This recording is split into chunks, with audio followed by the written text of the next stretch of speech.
Hello everyone. In this video, we will recommend the top 10 best Mexican romance movies from 2010 to 2021. So, let's get started the list. Number 1. Año Bisiesto. Director, Michael Rowe. Laura is a 25-year-old single journalist who lives in a small apartment in Mexico City. After a series of short-lived relationships, she meets Arturo. When they first go to bed, Arturo hits her in a way that overwhelms her. Thus begins an intense, passionate and romance in which pleasure, pain and love alternate. After a while, however, Laura's secret past comes to the surface, pushing Arturo to his limits. Number 2. Las Horas Muertas. Director, Aaron Fernandez. Sebastián, a 17-year-old young man, has to manage the motel of rooms by the hour that his uncle owns in a desolate part of the coast of Veracruz. Miranda, an apartment salesperson and regular customer, visits the place to meet her lover who always arrives late. During downtime, Miranda becomes friends with Sebastián. The film, directed by Aaron Fernandez, for the director, it is his second work and is closer to subtlety and insinuation, to tell the special relationship between a teenager and a young woman, without prejudice, in the middle of nowhere. Number 3. Las Skuras Primaveras. Director, Ernesto Contreras. Igor is a plumber. Pina serves coffee. It is winter and they both deeply desire each other, but they are not free. In trying to figure out how to realize their love, she decides to make a lion costume for her little son and he decides to buy a photocopying machine for his wife. Spring will come at last and with it the consummation of love, filling their lives with hope and romance.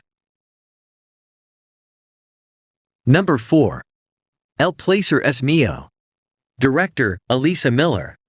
The young couple Rita and Mateo are clearly having a good time, secluded in their house in the middle of Mexican nature, playful and in love. But that is beyond life. In fragments from this modest life we see how slowly but surely the cracks appear. Maybe the two moved in together too early. Rita's desire to have children is diametrically opposed to Mateo's silence and fear of commitment.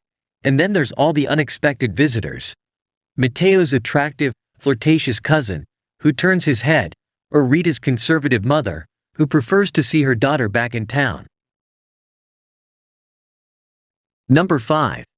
Mistas Matanda Susana. Director, Roberto Snyder. When Eligio wakes up one morning, he discovers that his wife Susana has left him without saying a word. He has no idea of her motives or whereabouts. His search for the woman he loves takes him from Mexico City to a university in Iowa, where he finds a Susana who no longer accepts his childish behavior. Eligio wants to do everything he can to change her mind, but her determination, the foreign country and the culture don't make it any easier. Number 6. Las Hijas de Abril. Director, Michel Franco. Valeria is 17 and pregnant. She lives in Puerto Vallarta with Clara, her half-sister. Valeria does not want her long-absent mother April to find out about her pregnancy, but due to economic pressures and the overwhelming responsibility of having a baby at home, Clara decides to call their mother. April returns and is willing to help her daughter, but Valeria soon discovers why she would rather her mother stay away. Number 7. Sueño en Otro Idioma. Director, Ernesto Contreras. An indigenous language is in peril, as its last two speakers had a quarrel in the past and haven't spoken to each other in over 50 years. Martín, a young linguist, will undertake the challenge of bringing the old friends back together and convincing them to speak once again so he can obtain a recorded registration of the language and study it. Number 8. El Deseo de Ana. Director, Emilio Santoyo. Ana and her son Mateo live in a middle-class apartment in Mexico City. Their lives are somewhat monotonous, but their routine takes a turn when Ana's younger brother Juan comes to visit them after years of absence. This reunion triggers memories and secrets from their past, which Ana must confront in order to finally find the peace of mind she has been missing for so long. Number 9. Territorio. Director, Andres Clarion.